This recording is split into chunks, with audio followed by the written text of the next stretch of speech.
Hello everyone and welcome back to another video. By now, you would have seen that everyone and their uncle is playing Dawn of War 4 except me, Valrak, because I'm not allowed to play this because Games Workshop see me as Horus incarnate. I am on their heretical blacklist. That means I don't get any access to any of these video game press launches. They tell the companies, do not interact with Valrak. He is a naughty, naughty boy. But thankfully, I have people in the community that are really good friends, and they've allowed me to use their footage of their YouTube channels so I can make this video and give you some of the information that we're about to go through with this game. So big thumbs up to those people who will remain nameless because I don't want them added to the blacklist. So thank you, chaps. You know who you are. You're absolutely amazing. So let's start with a big thing, right? And that is, of course, Dawn of War 4 is announced, and we have 4 playable factions right at the start. Those playable factions are, of course, the Blood Ravens, which we'll talk about in a second. We have Necrons, we have the Admech, and we also have Orcs. I'm a massive fan of Orcs. Space Marines versus Orcs are the most brutal battles, so really looking forward to this. Now, when it comes to these factions, I predict that's not going to be the only factions in the game. We've already seen, if you actually pause the video at certain points where with the gameplay footage that they've shown off, that there's Imperial Guard units in the game. So I'm sure Imperial Guard are going to be coming at one point.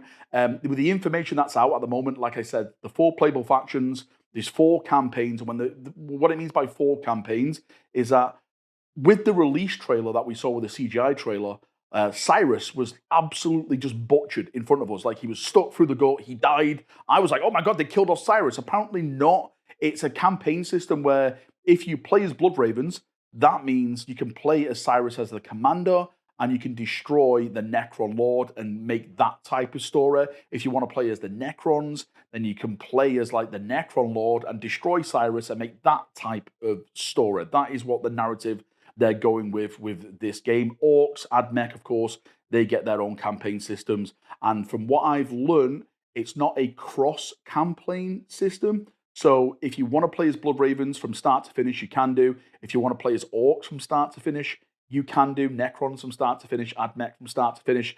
It's not going to be like Dawn of War 3, where they're like, okay, you play a little bit as a Space Marines, now jump onto the Necrons, jump onto the Orcs, the Eldar and stuff. Yeah, terrible. A terrible system that was in Dawn of War 3. Thankfully, this is not going to be like it in Dawn of War 4. Moving on, it says more than 70 missions are going to be available in this single-player campaign, which is, again, pretty cool if you're into that type of stuff. Base building is confirmed to be back, which is a massive thing in Dawn of War 1, which we've all wanted from, into Dawn of War 2. Dawn of War 2 kind of did it, but not in the way that we wanted from the original. Dawn of War 3 had it, but it just didn't work with that game itself. Again, when it comes to the campaign, each army will have its own dynamic-driven story campaign, which is really, really cool. And they are taking themes from Dawn of War 2, apparently, because there is going to be a war game system that lets you tailor units for different engagements, which is pretty cool. So hopefully you can put armors on your commanders and stuff and give them powers and shields, all that cool stuff that we had in Dawn of War 2, which I really, really, really like. One thing I saw from the trailer and one thing that I've confirmed, sync kills are back in the game, which is an amazing, awesome thing. I've been playing a lot of the Definitive Edition of Dawn of War 1, doing a lot of streaming and free-for-all multiplayer battles over on my channel and on the streams. It's been great, and one of the things that really stand out is when your HQs go at each other and one of them takes the other one down, and you get this awesome, just cinematic animation of a sync kill. Absolutely love it. So great thing that that's back on there. When it comes to stuff like terrain, you can see with the video and stuff, and hopefully in the background right now, thank you, Woodimp, that terrain is destructible. When it comes to defenses, you can put gun turrets on the resource points. You can bring down bunkers from the sky and stuff like that to reinforce yourself as Space Marines, etc. So there is going to be those defense points. From what I'm learning from the game, they're not going to have the system like in Dawn of War 1, where if you fought and there was a big battle and it made craters and you can put your guys in the craters, apparently that system is not in this game, which hopefully they do change, because that was a great system. If you find somewhere and, you make craters, you can put your guys in the craters to make it more defensible, which is absolutely awesome. Multiplayer. Now, this is another big thing I want to talk about because I'm really big into multiplayer games. There is going to be multiple multiplayer modes, including Last Stand, which Dawn of War 3 never had, and I couldn't understand why that was not in that game at the point of launch. When Dawn of War 2, that was probably one of the most played modes. So I'm really hoping to get a lot of information on that one. In terms of the other modes in the game, no idea at this point, but hopefully we're going to have free for all, team deathmatch. Hopefully it's going to be at least 8 players, just like the original one was. Spectator mode, please have that in the game, developers. I want to cast this game. I want to show it off. I want to put people just in an arena and watch them purge each other, and people want to watch me watch them purge each other. It's going to be really, really cool. One of the big things about the story is that we're turning to Kronos. Kronos is one of the big central stories to the Dawn of War series. A lot of the campaign stuff, a lot of the narrative has happened on Kronos. I won't go into too much detail because I'm sure there's some people are going to be jumping back into the original Dawn of War games playing that, and I don't want to spoil on this video. But Kronos, it's confirmed that we're definitely going back there. Now, when it comes to the rumours of Dawn of War 4, it's no more longer rumours. Of course, it's been announced, but the rumours that I heard all the way back have now been confirmed that indeed it is not Relic that is making this game, it's King Art.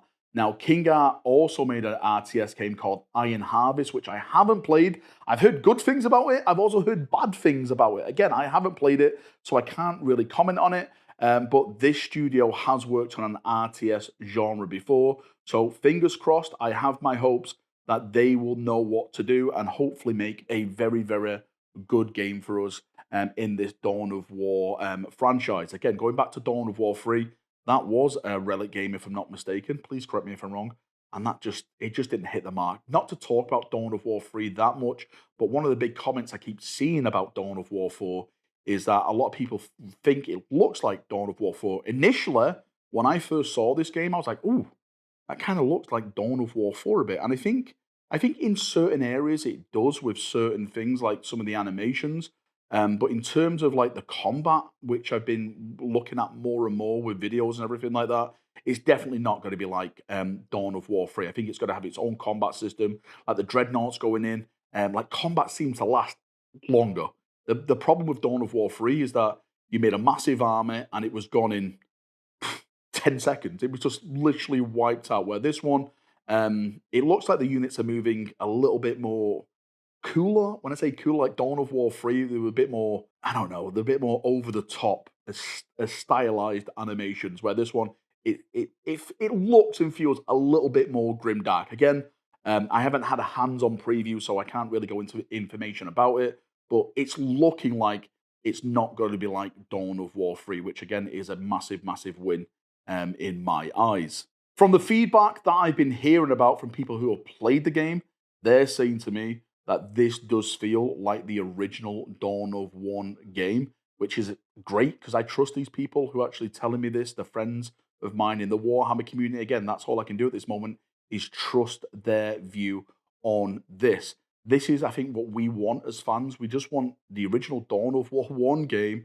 but with a fresher coat of paint on it, looking more nicer, cooler looking models, a great storyline, great multiplayer modes, all that stuff that we fell in love with the original Dawn of War games. We just want a new version of that. Make it, bigger, better, more awesome. Like the footage, which again is in the background now being shown off. There's like repulsor tanks there and stuff, which as a big Primaris fan, I absolutely love. I know some people are saying, well, I'm not playing this, it's Firstborn Marines and stuff like that. I can completely understand why some people don't like Primaris stuff because at the end of the day, Primaris didn't have a lot of flavor. They have been building on that over the past couple of editions, the Black Templars. I was going to say the Blood Angels, not really the Blood Angels, the Primaris stuff. That is really bad. The Space Wolf Primaris stuff, though, that's really, really awesome. Some of the Dark Angel stuff is really awesome as well. So, yeah, I am looking forward to it, and I really do hope that the gameplay works out fantastic. And I hope it's just an experience that we can all jump in with, we can all just relate to, and have some fun. I'm super looking forward to getting my hands on it, if I'm able to get my hands on it. I'll be honest with you right now, I don't think I'm ever going to be sent the beta and alpha, any type of play testing stuff. I've reached out to the company they haven't responded to me. I don't expect them to respond to me because the problem is, as I mentioned at the start of the video, is that Games Workshop simply tell people that they're not allowed to work with me. And I understand it at the end of the day. I talk rumors, I talk leaks when they appear online and stuff, and Games Workshop hates that. They absolutely hate that type of content being made around their product.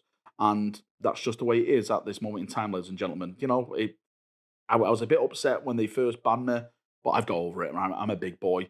At the end of the day, I've got you chaps, you people keep me going. You're amazing, and you respect the opinions that I have on this channel. So that's all I need. Your respect and 50 memberships. Wait, what's that? Right. Anyway, that's enough for me. Thank you for coming. Thank you for watching. Thank you for Woodim for editing this video and putting it out on the channel. Thank you for all those chaps who've helped me out with the information, been sending to me, everything like that. Those people over on YouTube, you know who you are, who've been helping me out.